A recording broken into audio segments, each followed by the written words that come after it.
It was 4:17 a.m. on a Tuesday in August 1969. Electric Lady Studios was supposed to be silent by now. The session musicians had gone home hours ago. The sound engineers had clocked out after midnight. Even the cleaning crew had finished their rounds and locked up for the night. But Studio A still hummed with tension. Jimi Hendrix sat alone in the control room, staring at 16 tracks of what should have been his masterpiece.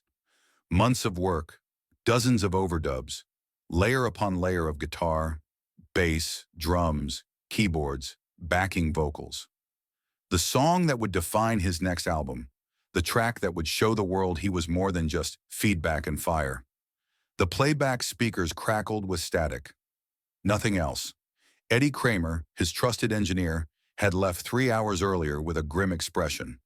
The multi-track machine is fried, Jimmy. Main mixing console's shot, too. Lightning hit the transformer outside. Surge protection failed. Everything's gone digital noise now. Digital noise. In 1969, that meant death.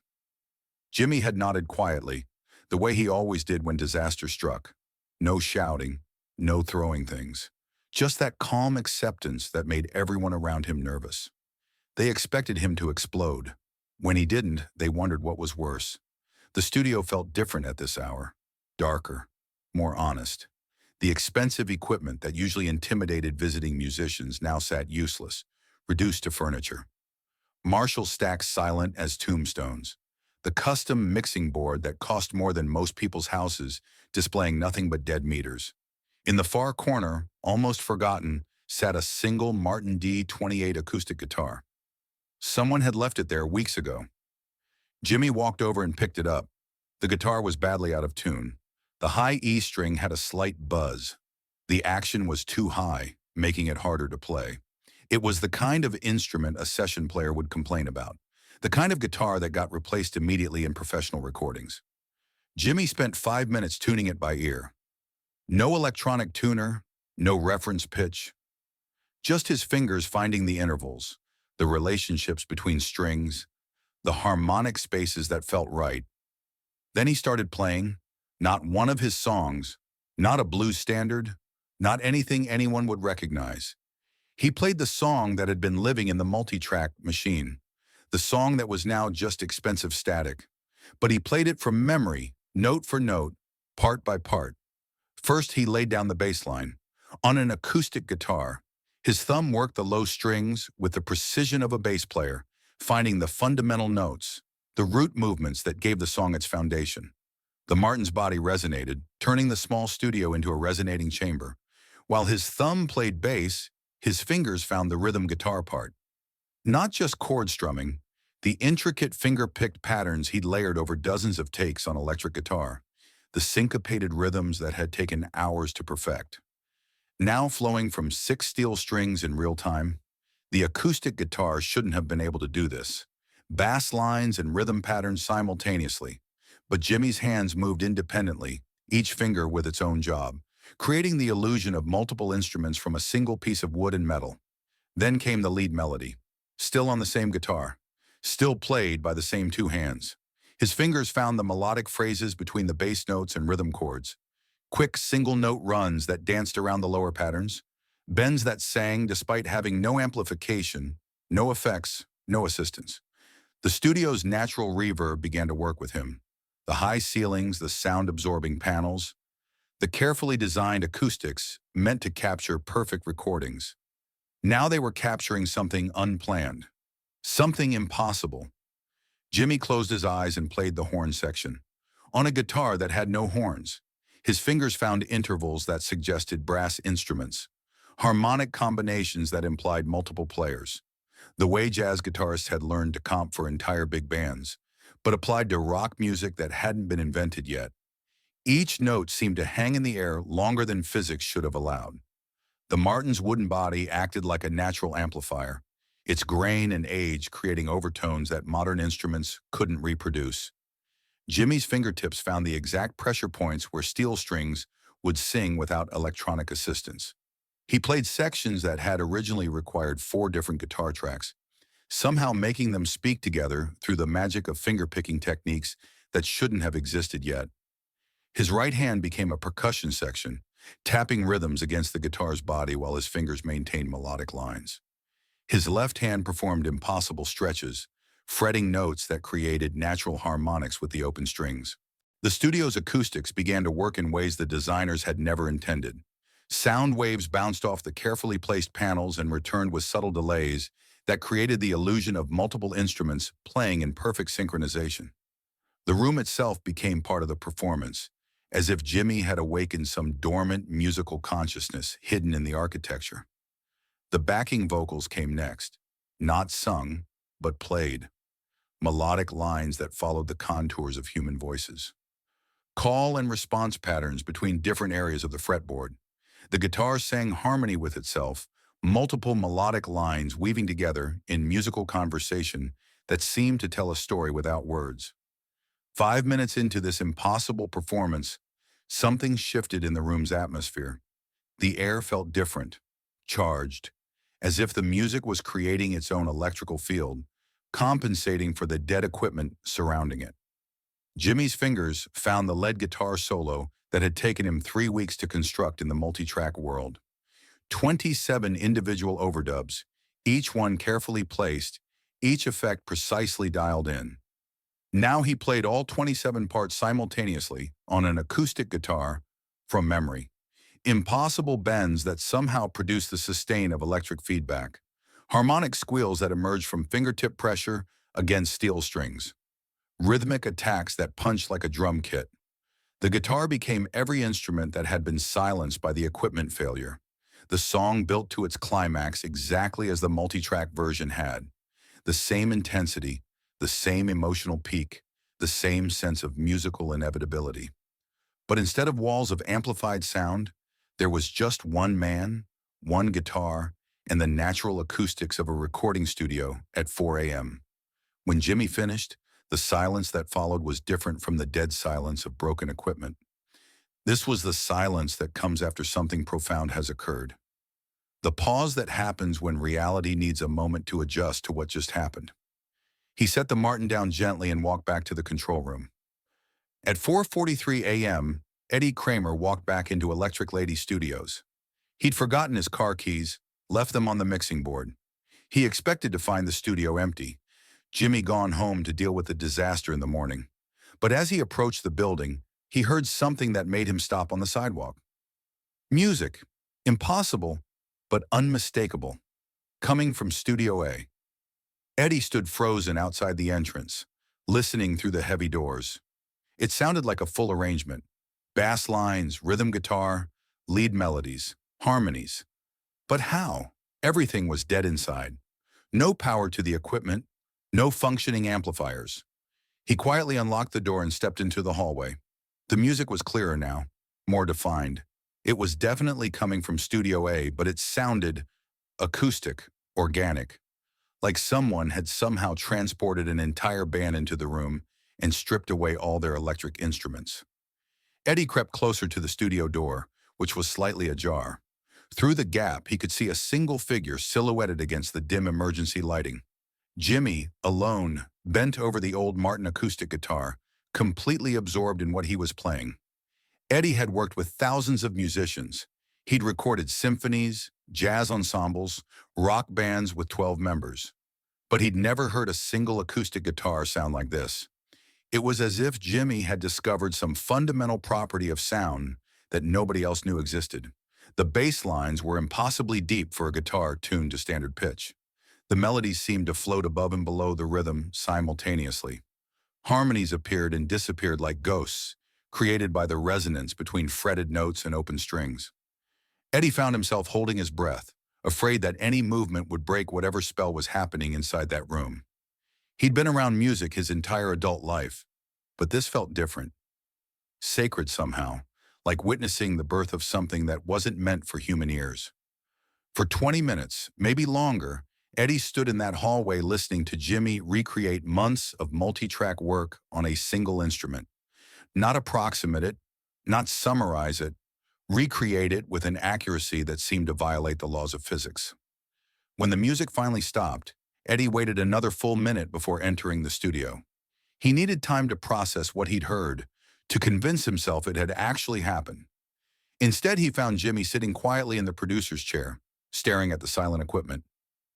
"You still here?" Eddie asked, surprised. "Yeah," Jimi said simply. "Equipment's still dead. Won't be fixed until we get new parts from the manufacturer. Could be weeks." Jimi nodded. "I know." Eddie noticed the acoustic guitar in the corner, now perfectly in tune. "You been playing?" "A little. Play anything interesting?" Jimi looked at him with that slight smile that meant everything and nothing. "Just working something out." Eddie had worked with Jimi for 2 years.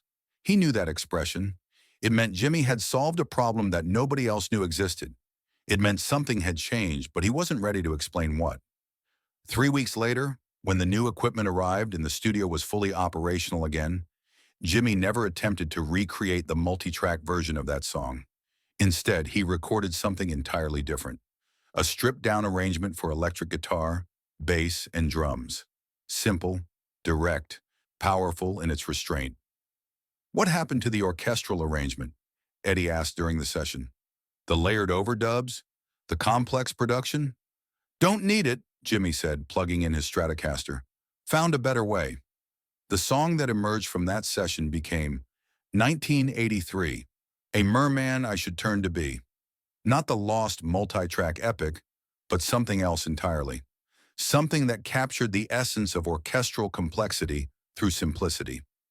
The illusion of multiple instruments created by the interplay between just 3 players. Musicians who heard it scratched their heads trying to figure out how such a small arrangement could sound so full, so complete. The bass lines seemed to imply missing parts. The guitar work suggested entire sections of instruments that weren't there. The drums filled spaces that should have required additional percussion. It was as if the song contained the ghost of a much larger arrangement, a phantom orchestra that could be felt but not seen. Years later, in a 1987 interview with Guitar Player magazine, Eddie Kramer was asked about the most amazing thing he'd ever witnessed in a recording studio. "People always expect me to talk about some famous session," he said. "Some legendary performance with a full band, multiple takes, perfect conditions. But honestly, the most incredible thing I ever heard was something nobody was supposed to witness." The interviewer pressed for details. It was 1969 Electric Lady Studios. All the equipment had failed. Complete electrical disaster. Jimi was there alone with just an acoustic guitar. "I walked in at the wrong moment and heard him playing what sounded like a full orchestra. One guitar sounding like 12 instruments. I stood outside the studio for I don't know how long just listening." "Did you record it?" Eddie laughed. "With what? Everything was broken. But I didn't need to record it. It's burned into my memory, the way he made that guitar sing harmony with itself, the way he played bass lines and led melodies simultaneously. I've worked with orchestras that couldn't achieve what he did alone with 6 strings. Did it influence how you approached recording with him afterward?" "Completely. After that night, I understood that Jimi didn't need all the studio technology to create complex sounds. The complexity was in his hands, in his musical mind. The equipment was just amplification. That acoustic guitar performance showed me we'd been thinking about recording all wrong." "How so?" "We'd been trying to capture Jimi by adding layers, effects, overdubs, trying to build a wall of sound around him. But that night, with everything stripped away, I heard his musical ideas in their pure form. I realized our job wasn't to add to his music, it was to just get out of the way." The story became legendary among recording engineers. Not the official version, where studio problems led to creative solutions. The real version, where a complete equipment failure revealed the difference between musical technology and musical genius. Bob Ludwig, who mastered many of Jimi's recordings, heard the story from Eddie and said, "That explains everything about working with Jimi. You'd set up all this sophisticated equipment, thinking you needed it to capture his sound. Then he'd plug in and immediately find sounds the equipment wasn't designed to make. He wasn't using the studio. The studio was just trying to keep up with him." Alan Douglas, who produced some of Jimi's posthumous releases, often referenced that night when explaining Jimi's approach to music. Jimi didn't think in terms of instruments or limitations. He thought in terms of sounds, textures, musical ideas. Whether he was playing electric guitar through a wall of amplifiers or acoustic guitar in a dead studio at 4 a.m., he was accessing the same musical universe. The guitar was just the access point. The Martin D28 that Jimi played that night remained in Electric Lady Studios for years afterward. Session musicians would sometimes ask about it, drawn to its unusually resonant sound. Eddie would let them play it, but never told them its history. He knew they wouldn't believe him. In 1977, the guitar was sold along with other studio equipment when Electric Lady was renovated.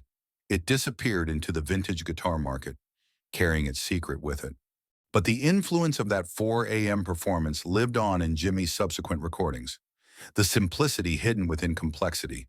The way he could suggest entire orchestras with just a few carefully chosen notes. The understanding that musical power came from ideas, not equipment.